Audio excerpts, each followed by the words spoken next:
Santo, Deus poderoso, ó Deus Santo,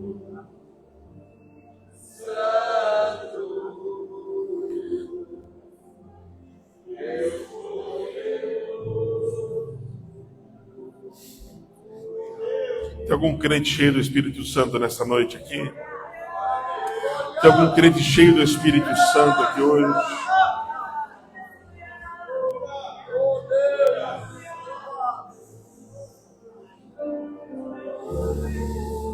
Aleluias.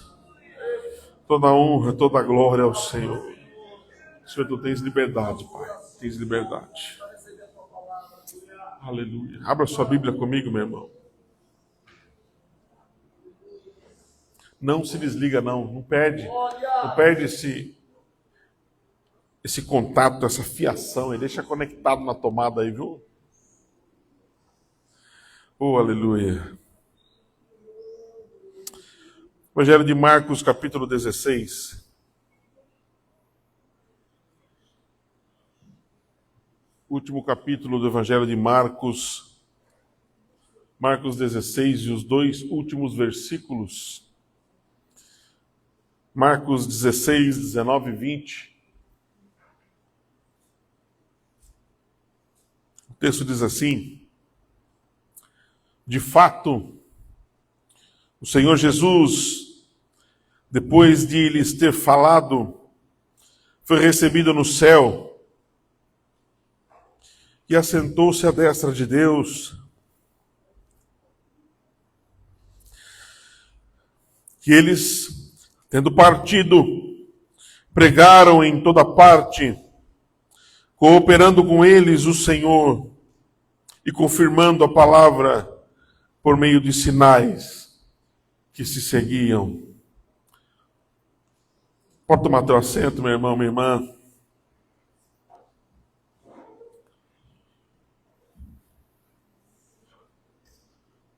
Quero falar com você nessa noite sobre o seguinte tema: acompanhados pelos sinais.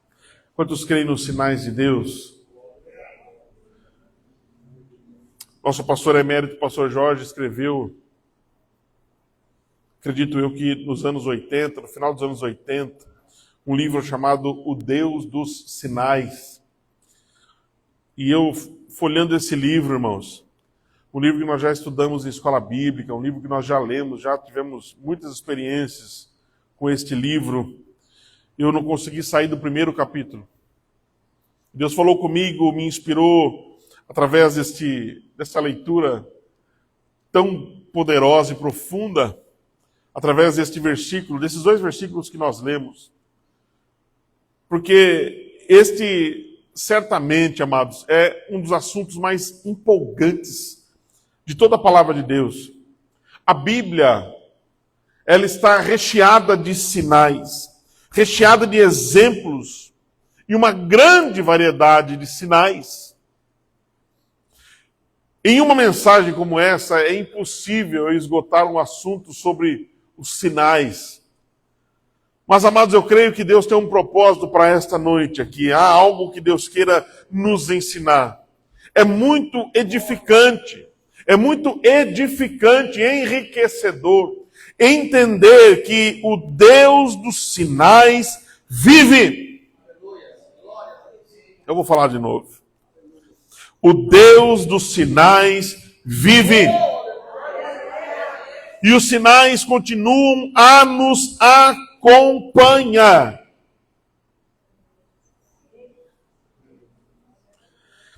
Seria até incorreto nós pensarmos nos sinais divinos apenas no passado, porque nós hoje nós podemos viver uma vida de sinais. Há uma presença contínua dos sinais, porque como o texto nos diz, os sinais acompanham os que creem. Deus, ele está vivo e ativo, e ele não opera uma única vez. Deus continua operando os seus sinais. Há muito medo, isso é fato. Há muito medo e receio quando se diz respeito de sinais. Medo talvez de quem os observa, os contempla. Medo talvez de quem possa ser chamado por Deus para ministrar os sinais. Há medo e há receio no meio do povo de Deus. Mas por que haveria medo? Por que haveria medo em nós, o Deus dos sinais do passado? Porventura não é o mesmo Deus dos sinais de hoje? Ou o poder dos sinais se esgotou? Nós precisamos ser ousados, amados. Nós precisamos ser mais ousados. Nós precisamos ser mais conectados com o céu. Nós precisamos ser mais conectados com as coisas espirituais. As coisas espirituais acontecem, elas passam por nós e nós não as percebemos muitas vezes. Estamos às vezes desligados, preocupados, talvez ansiosos, mas nós precisamos ficar ligados com aquilo que está acontecendo no mundo espiritual. Nós precisamos ser ousados e estimular os sinais em nosso meio e não afastá-los. Há muita teologia de internet, querido, ensinando você a desprezar os sinais, dizendo que isso acabou lá com os apóstolos, isso é coisa lá do Velho Testamento. Há muita teologia barata de internet, de gente que nunca sentou para ouvir uma palavra de Deus, que nunca sentou-se para estudar verdadeiramente o Evangelho de Cristo. Ele abre um canal no YouTube e logo tem 1 milhão de seguidores, e ele começa a dizer neste canal do YouTube que os dons cessaram, que os sinais cessaram, que o Deus dos sinais, ele parou o seu poder ali com os apóstolos. Esses não conhecem o Deus dos sinais, que a casa de Deus crê, aleluia! Nós cremos num Deus que operou no passado e opera agora. Opera agora. Ele opera sinais, meu amado. Sinais, maravilhas. Deus continua operando os seus sinais.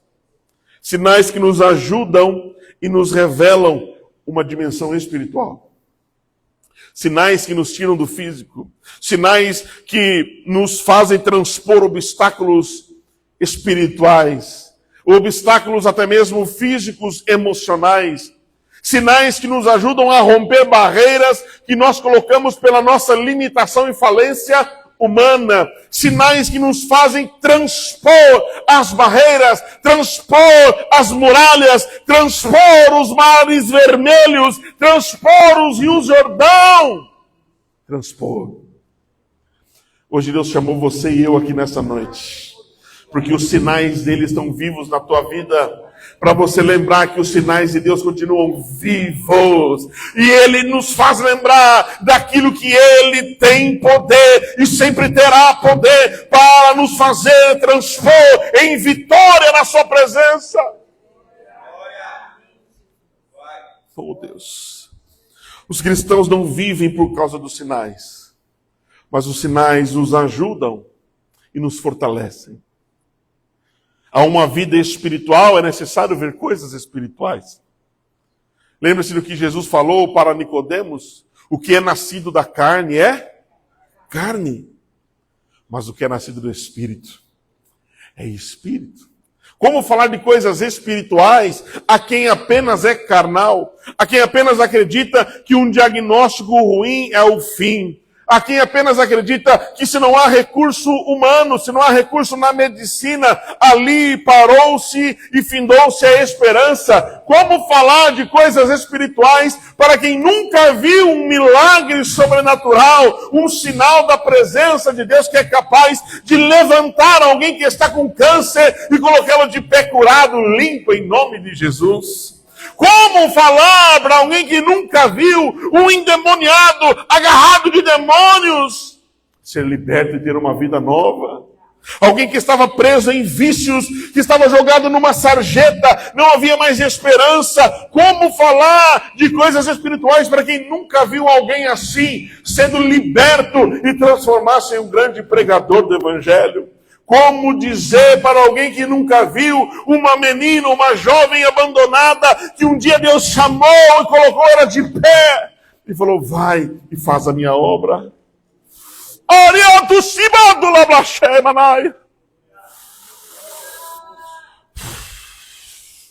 Você está sentindo o que eu estou sentindo aqui, meu irmão? Deus operou os sinais do passado. É só você ler na Bíblia. O Velho Testamento, amados, é repleto deles. Você vai ver de Gênesis até Malaquias, o Velho Testamento todinho. E no Novo Testamento, pastor, eles se intensificaram. E eles agora vieram em posse da igreja do Senhor. Onde está a igreja do Senhor? Os sinais aconteciam no passado, mas Deus continuou operando os seus sinais no presente. Os sinais validaram Jesus Cristo, nosso Senhor, como Messias. Não era apenas a sua eloquência, a sua boa retórica. Jesus falava bem, ensinava bem, amava as pessoas, sim, mas ele fez sinais. Jesus, um dia, ele interrompeu um cortejo fúnebre, dizendo, levanta este menino desse caixão, e aquele jovem volta para os braços da sua mãe. Alguém que estava morto voltou a viver. Ele chega diante de uma caverna com uma pedra fechada, uma família chorando há 4 dias, porque seu irmão havia morrido, e ele fala, Lázaro, vem! Aleluia! Sinais foram confirmando e autenticando o ministério do Senhor Jesus Cristo. Jesus dava ordem e o sinal acontecia. Ele levantava as mãos e o mar parava. Será que Deus tem poder para fazer isso ainda nesse tempo? Esse era o nosso Senhor. Era como alguém que já se foi, mas ele continua presente em nosso meio. Os apóstolos, eles foram validados, a mensagem deles foi autenticada pelos sinais. Como mensageiros de Deus, eles carregaram também, além da palavra, os sinais. Porque os sinais acompanham os que creem. Onde estão os que creem nessa noite? Será que tem alguém que crê na palavra de Deus aqui nessa noite? Será que tem alguém que crê em Jesus Cristo nessa noite? É para você. E a igreja? A igreja que nasceu pelos apóstolos, certamente ela deve fazer uso desse recurso disponível. Pastor, do que você está falando? De sinais. Sinais. Sinais distinguem os cristãos das demais pessoas. Basta você ver em um momento em que o crente é colocado à prova junto com alguém ao mesmo tempo. A mesma prova para 2 pessoas. Um crente e um não crente. Basta ver o que esse crente vai viver. E basta ver o que o não crente vai viver. Os sinais vão distinguir quem é crente e quem não é. Os sinais vão diferenciar pelo seu vocabulário, pelas suas atitudes, pelas suas escolhas, por tudo aquilo que você faz, pela forma que você conduz a tua vida. Alguém que está numa empresa, 2 pessoas são demitidas no mesmo dia, o crente e o descrente. O descrente entra em pânico, o descrente faz dívida, o descrente chega em casa, põe a mulher em pânico, põe os filhos apavorados, corta tudo, paga tudo, vende o carro, vende tudo. E o crente fala, Deus é por nós, e se Deus é por nós, quem será contra nós? Aleluia! Aleluia! Um dia, em 2015, dia 15 de abril de 2015, alguém me chamou no RH. Já foi chamado no RH? Quem aqui já foi chamado no RH? Já foi? Oh, glória, é uma benção, né? Dá um gelo que vem subindo assim, né? Ivan, sobe aqui no RH. Subi no RH. Muito obrigado pelos seus serviços, você está dispensado. Eu não sabia, Aninha. E eu falei assim para o cidadão, tudo bem, Deus fecha essa porta, mas ele abre um portão e eu não sabia que tinha um portão para ser aberto na minha vida. Olha o portão, aquele portãozão preto lá. Eu lembrei disso essa semana, porque o cara me chamou, e aí, você está vivo? Eu estou vivo, vivo e pregando o evangelho. Deus fecha uma porta e abre um portão. Os sinais vão distinguir os crentes verdadeiros. Aleluia. Sinais físicos de caráter. Sinais sobrenaturais. Mudança de comportamento, mudança de linguajar, mudança com a família, mudança com as pessoas ao seu redor. Mudança de verdade. Transformação. A transformação distingue um crente cheio do Espírito Santo, um crente que vive os sinais. Ninguém que vive sinais da presença de Deus, irmã Helenice, continua a mesma pessoa. É impossível. É impossível alguém... Você lembra, eu acabei de falar de Lázaro, a Bíblia diz que quando Lázaro ressuscita, a primeira coisa que acontece é ele ser perseguido. Você quer ser perseguido? Ser perseguido é privilégio de quem vive os sinais. Aleluia! Jesus falou, bem-aventurados se vos perseguirem por causa do Evangelho. Aleluia! Lázaro foi perseguido, os religiosos queriam matar o testemunho, mas ninguém pode matar o testemunho criado por Deus. Ninguém pode matar o crente. Tem até uma canção antiga, né? Não se pode matar o crente. Jesus não mente, falou assim: quem perde a vida por mim tem sorte, porque sua morte não é o fim. Aleluia! Amado, eu estou inspirado hoje. Eu creio que Deus tem algo para nos ensinar. Talvez nós estamos um pouco enferrujados no que diz respeito a sinais. Nós estamos um pouco enferrujados para viver o sobrenatural de Deus. Existem sinais físicos de caráter que vão sinalizar quem é crente de verdade. Mas existem sinais sobrenaturais, que esses sim vão revelar Jesus Cristo na vida do crente. Qualquer um pode fazer um curso aí, ficar melhor, mais educado, mais culto, se vestir melhor, fazer tomar aí alguma coisa para ficar mais bonito fisicamente. Qualquer um pode fazer isso, mas viver o sobrenatural e testemunhar daquilo que só Deus pode fazer, isso é privilégio de quem é crente. Às vezes falta assunto lá na empresa, às vezes falta assunto para com as pessoas ao seu redor, é porque está faltando sinais, amados. Deus nos trouxe aqui hoje para nos lembrar que Ele continua o Deus dos sinais, irmã Rosilda. Sinais. Sinais que precisam ser testemunhados. Sinais que precisam ser lembrados. Sinais que precisam ser vistos. Isso jamais pode ser esquecido. Sinais que jamais serão rejeitados ou esquecidos, dada a importância e a veracidade deles. Se há uma vida na palavra, haverá sinais. Nós somos o povo que é conhecido pelos sinais. Sinais que acontecem em nós e através de nós. Esse texto fala comigo há muito tempo, mas esse trecho, baseado nessa leitura que eu fiz, como disse aos irmãos, dando todo o crédito a esse livro maravilhoso do pastor Jorge, um livro de 50 páginas, mas que é um transbordar, irmãos. É um transbordar. E esse texto me chama a atenção a respeito da obediência. A obediência e os sinais andam juntos. Para quem quer viver sinais divinos e sobrenaturais, é necessário a obediência. Porque os sinais estariam associados à obediência na pregação do Evangelho. Isso o texto está nos dizendo muito claramente. Jesus falou para eles, versículo 15 e 16 de Marcos 16, no finalzinho diz assim, e disse-lhes, ide por todo mundo e pregai. Ide por todo mundo é uma ordem. E pregai o Evangelho a toda criatura. Quem crer e for batizado será salvo. Quem não crer será condenado. Versículo 17. E estes sinais hão de acompanhar aqueles que creem. Em meu nome expelirão demônios, falarão novas línguas. Olha os sinais aqui, meu irmão. Pegarão em serpentes, e se coisa alguma mortífera beberem, não lhes fará mal. E se impuserem as mãos sobre os enfermos, eles ficarão curados. Versículo 19, que nós lemos de fato, o Senhor Jesus, depois de lhes ter falado isso tudo, foi recebido no céu e assentou-se à destra de Deus. E eles, tendo partido, pregaram por toda parte. Nenhum destes sinais aconteceram antes deles partirem e pregarem. É que aqui, no final de Marcos, é um compilado da história.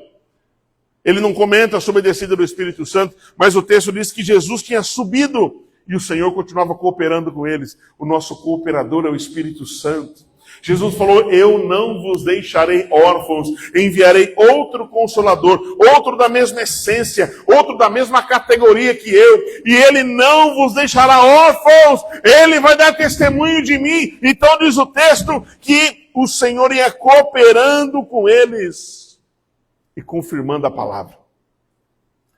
Mas eles precisavam ir e pregar. Primeiro vem a obediência. Ide e pregar o evangelho a toda criatura. Aquele que crer e for batizado será salvo. Não cabe a nós escolher quem vai ser salvo ou não. Cabe a nós a obediência de pregar.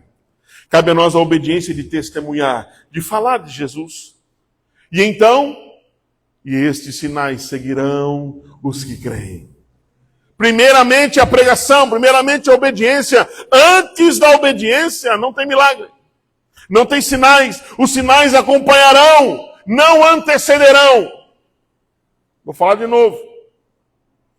Os sinais acompanharão, eles vêm atrás. Eles não antecederão, eles não vêm na frente. Não, Senhor, vai lá, manda um milagre lá, vai lá que daí eu vou. Faz um rebuliço lá, Senhor, que daí eu tenho coragem. Não, primeiro a obediência, vai. E estes sinais seguirão os que creem. Eu não sei, amado, para que Deus tem te incomodado.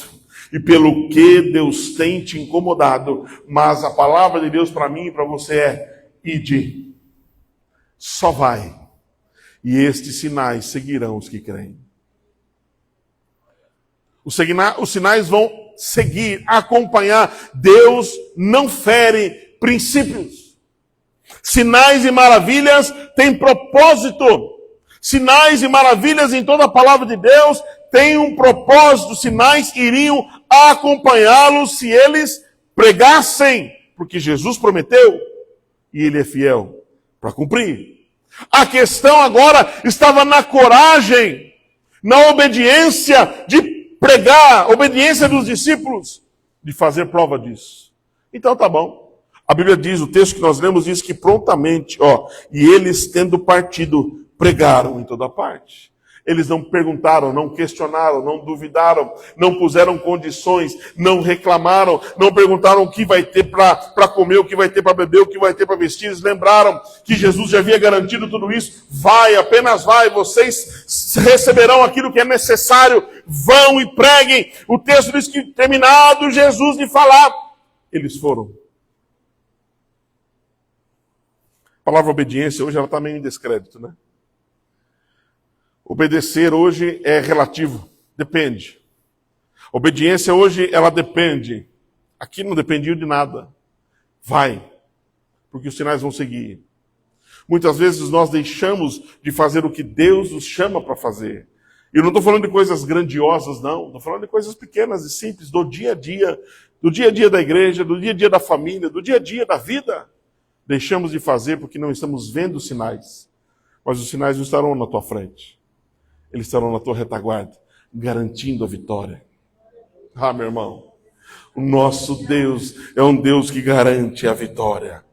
Quando o povo de Israel estava para atravessar o Mar Vermelho, a Bíblia diz que o anjo saiu da frente deles e foi para a retaguarda deles, foi para trás deles. O anjo fez sombra e escondeu eles dos inimigos, porque o anjo era um sinal da presença de Deus. E Deus falou, Moisés, não fala comigo não. Diga ao meu povo que marche. Senhor, mas o mar está fechado. Diga ao meu povo que marche. Moisés toca nas águas.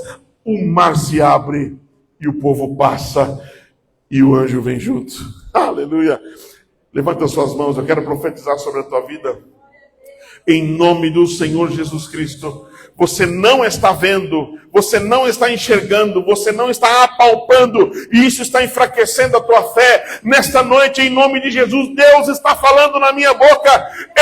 Eu garanto os sinais. Os sinais vão acompanhar o obediente, o crente, cheio do Espírito Santo. Vai ser acompanhado de sinais poderosos.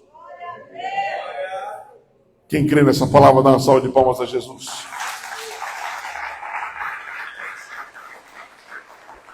Os sinais acompanham o ID. O ID é a ordem, é a pregação do Evangelho de Cristo. Nós olhamos em Atos dos Apóstolos, o resultado desse ID, o resultado desta ida, eles foram, e a retaguarda garantida está registrada em Atos dos Apóstolos. É por isso que esse livro existe, para registrar os atos dos apóstolos, os sinais promovidos pelos apóstolos.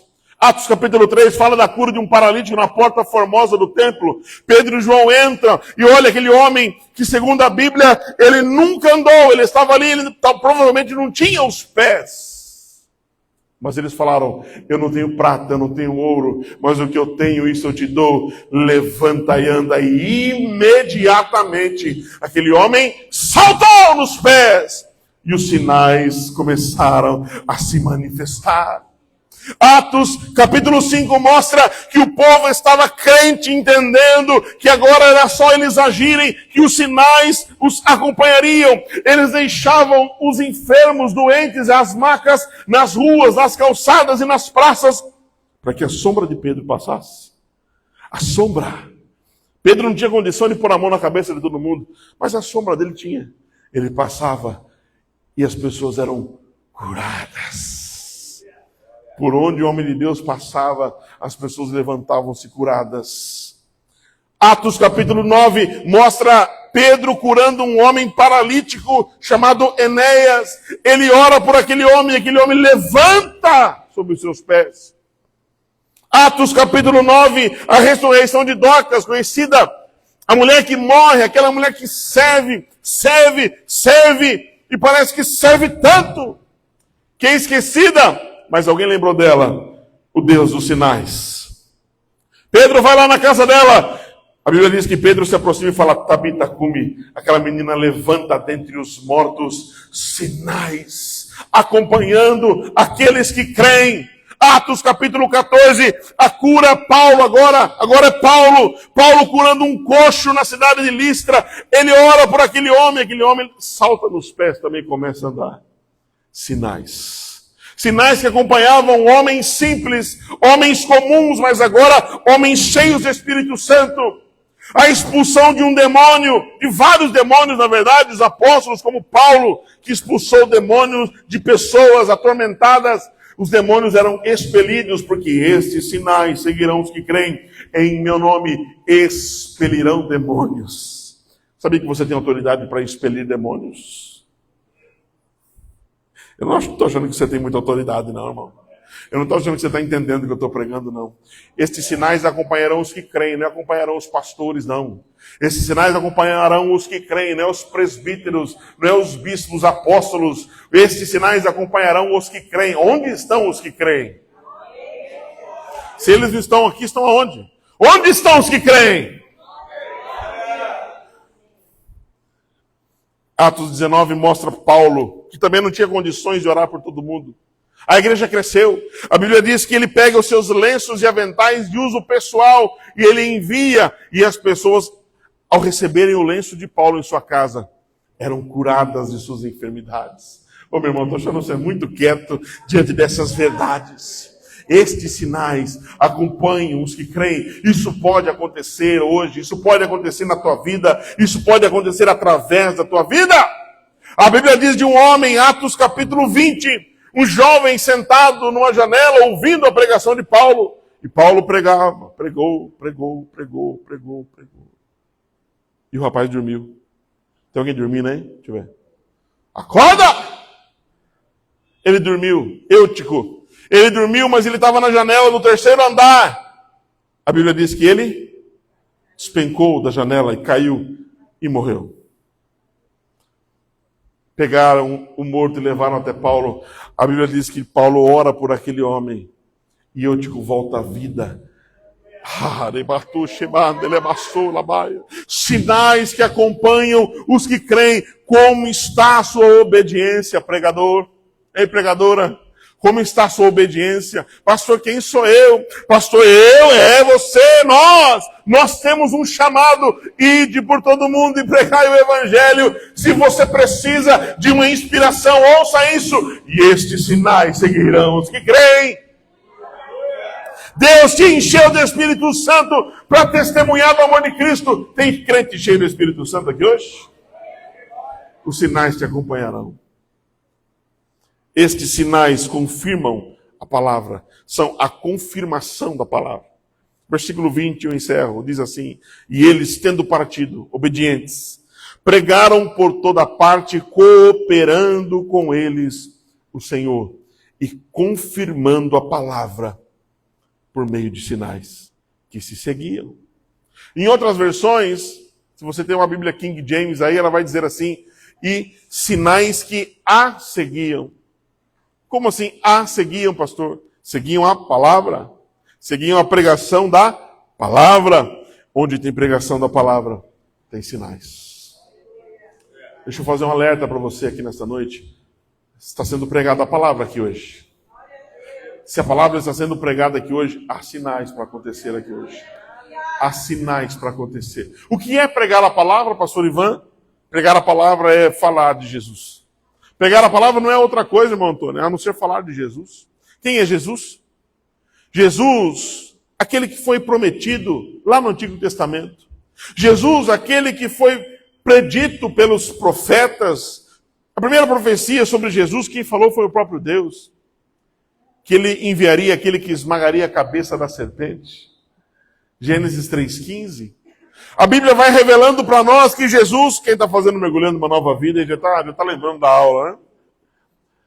A Bíblia vai dizendo para nós que Jesus, ele vai aparecendo no Antigo Testamento numa figura aqui, numa figura ali, como um anjo, como um quarto homem na fornalha, como alguém que toca a coxa de Jacó, como alguém que aparece e livra Sadraque, Mesaque e Abednego da fornalha, livra Daniel na fornalha de fogo ardente, como alguém que toca e conversa com Jacó em Betel. Ele começa a aparecer como alguém ainda abstrato. Mas um dia, este que foi prometido e profetizado. A Bíblia diz que numa manjedoura em Belém, simples manjedoura, no meio de animais, numa estrebaria. Manjedoura é onde se coloca a comida dos animais. Ali foi colocado um bebê. E aquele bebê foi sinalizado por uma estrela que trouxe consigo alguns presentes, algumas honrarias, porque aquele que deveria nascer no palácio, nasceu numa manjedoura.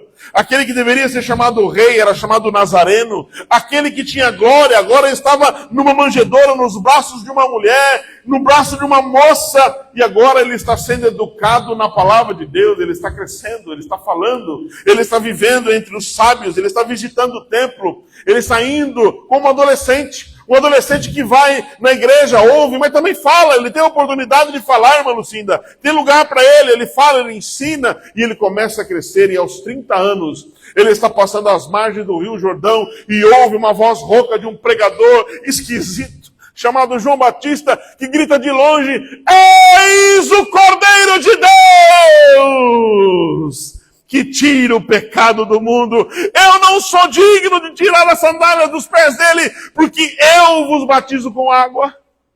Mas ele batiza com o Espírito Santo e com fogo. É esse Jesus que agora começa o seu ministério.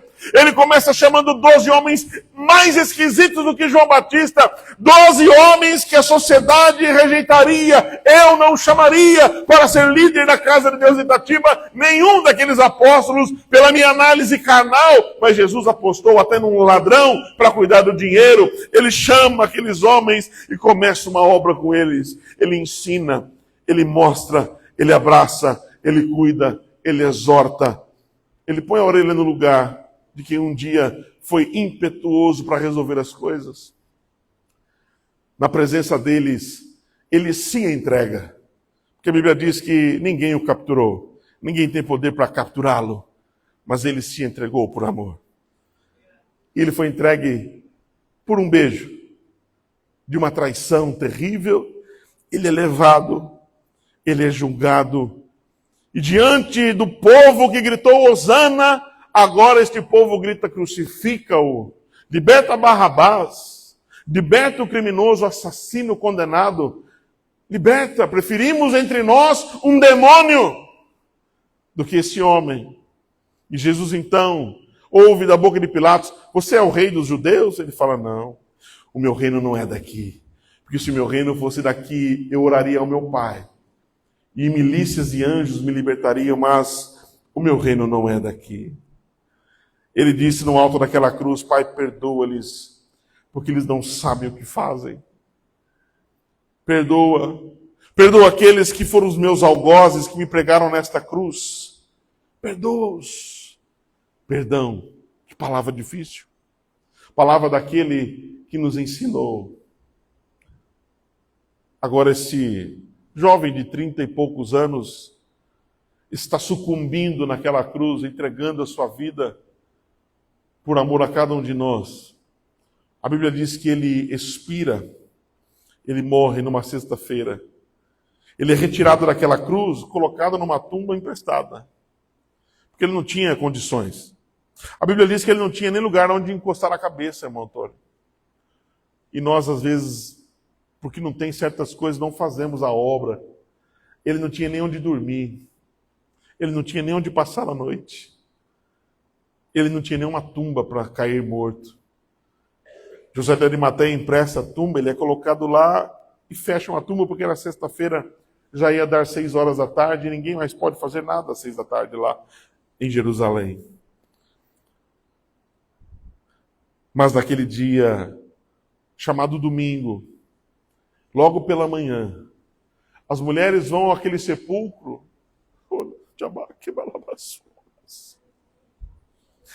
e elas vão procurar, porque elas não puderam fazer no sábado, porque o sábado é sagrado para os judeus. Então elas vão naquela tumba preparada, elas compraram, elas gastaram dinheiro, e às vezes a gente não tem coragem de ser dizimista na igreja e ofertar na obra. Elas compraram, as mulheres, os maridos estavam por aí, e elas compraram os perfumes, os óleos, as ervas, as essências, os panos para embalsamar, porque esse era o costume deles. E quando elas chegam, a pedra estava removida, Roberto.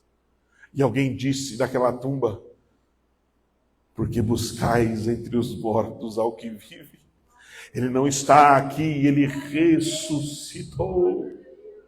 E agora ele está entre nós, ele aparece aos discípulos que estavam trancados numa casa com medo dos judeus. Ele aparece naquela casa e diz: paz seja convosco. E ele diz para eles: ide por todo o mundo e pregai o evangelho a toda criatura. Quem crer e for batizado será salvo. Quem não crer será condenado. E estes sinais, e estes sinais seguirão os que creem em meu nome: expulsarão demônios, falarão em novas línguas, pegarão em serpentes, beberão coisa mortífera e nada lhes acontecerá. Eles vão orar pelos enfermos e serão curados. Onde essa palavra é pregada tem sinais. Eu não sei que sinais você busca, mas hoje Deus nos trouxe aqui para viver sinais. Eu quero te pedir que você se coloque em pé neste momento. Deus quer manifestar os seus sinais entre nós.